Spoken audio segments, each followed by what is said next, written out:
ഞെട്ടിപ്പിക്കുന്ന കണക്കുകൾ നിങ്ങൾക്കറിയാമോ? 2 മുതൽ 15 വയസ്സ് വരെയുള്ള 75% കുട്ടികളും ദിവസവും മധുരമുള്ള ഭക്ഷണങ്ങളോ ജ്യൂസുകളോ കഴിക്കുന്നുണ്ടെന്നാണ് ഒരു പുതിയ പഠനം പറയുന്നത്. ഇതിൽ തന്നെ 40% കുട്ടികളും ദിവസത്തിൽ പല തവണ ഇത് കഴിക്കുന്നുണ്ട്.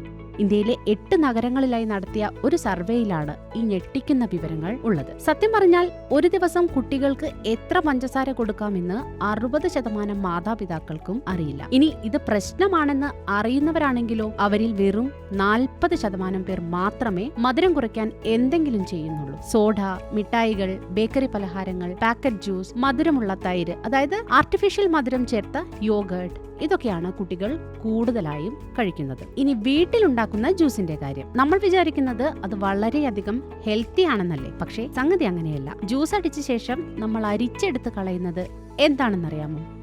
പഴങ്ങളുടെ ഏറ്റവും ഗുണമുള്ള ഭാഗമായ ഫൈബർ അല്ലെങ്കിൽ നാരുകൾ. പഞ്ചസാര ചേർക്കാത്ത ജ്യൂസ് ആണെങ്കിൽ പോലും ഷുഗർ കൂടാൻ ഇടയാക്കും. കാരണം ഈ ഫൈബർ നീക്കം ചെയ്താൽ ശരീരം വളരെ പെട്ടെന്ന് പഞ്ചസാര വലിച്ചെടുക്കും. രക്തത്തിൽ ഷുഗർ കൂടുന്നത് തടയാൻ ഫൈബർ അത്യാവശ്യമാണ്.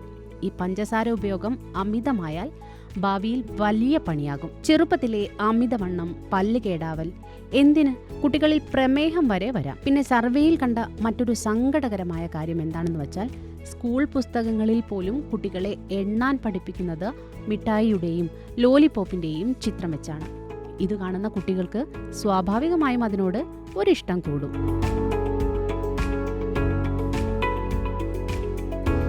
സോഡയേക്കാൾ എന്തുകൊണ്ടും നല്ലത് ഫ്രൂട്ട് ജ്യൂസ് തന്നെയാണ്, സംശയമില്ല. പക്ഷെ വീട്ടിലുണ്ടാക്കുന്ന ജ്യൂസ് ആണെങ്കിൽ കൂടി ഒരു പ്രശ്നമുണ്ട്. ഉദാഹരണത്തിന്, ഒരു ഓറഞ്ച് വെറുതെ കഴിക്കുമ്പോൾ കിട്ടുന്ന കലോറിയല്ല അത് ജ്യൂസ് ആക്കുമ്പോൾ. ഒരു ഗ്ലാസ് ജ്യൂസ് കിട്ടാൻ നമ്മൾ ചുരുങ്ങിയത് 3 ഓറഞ്ചെങ്കിലും പിഴിയേണ്ടി വരില്ലേ? അപ്പോൾ ഉള്ളിൽ ചെല്ലുന്ന കലോറി എത്രയോ ഇരട്ടിയാകും. നിങ്ങൾക്ക് ജ്യൂസ് നിർബന്ധമാണെങ്കിൽ 6 വയസ്സ് വരെയുള്ള കുട്ടികൾക്ക് 120 മില്ലി, അതായത് അര കപ്പ്, മുതിർന്നവർക്ക് 180 മില്ലി, അതായത് 1/4 കപ്പ്. ഇതിൽ കൂടുതൽ ഒരു ദിവസം കുടിക്കാൻ പാടില്ല.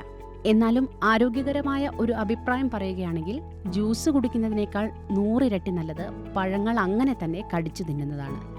നിങ്ങൾക്ക് ഷുഗർ ഉണ്ടെങ്കിലും ഇല്ലെങ്കിലും ബ്രേക്ക്ഫാസ്റ്റ് കഴിഞ്ഞ് 2 മണിക്കൂറിന് ശേഷവും ഉച്ചഭക്ഷണം കഴിഞ്ഞ് 2 മണിക്കൂറിന് ശേഷവും ഓരോ പഴം കഴിക്കുന്നത് ശീലമാക്കുക. ഇങ്ങനെ ചെയ്യുമ്പോൾ വിശപ്പ് മാറിക്കിട്ടും, ഷുഗർ പെട്ടെന്ന് കൂടുകയുമില്ല. അതുകൊണ്ട് ജ്യൂസ് വേണ്ട, പഴങ്ങൾ മതിയെന്ന് തീരുമാനിക്കാം. അളവ് ശ്രദ്ധിക്കുക, ആരോഗ്യം ശ്രദ്ധിക്കുക.